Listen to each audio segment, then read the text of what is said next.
io sono assolutamente convinto che il prossimo futuro la battaglia che dovremo fare non è assolutamente sul prezzo, ma è sicuramente sull'aspetto esperienziale. Al di là dell'evento in sé, penso che noi dovremmo essere consapevoli che la sfida più importante sarà quella successiva,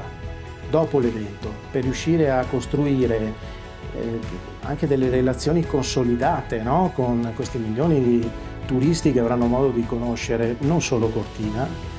ma tutta l'offerta, diciamo, veneta, perché non sarà, dobbiamo metterci in testa, è uno dei motivi per cui stasera siamo qui tutti, è che non sarà un evento esclusivamente legato a Cortina e alla ricettività di questo territorio, ma un'immagine di accoglienza di tutta, diciamo, di tutto il sistema ricettivo veneto.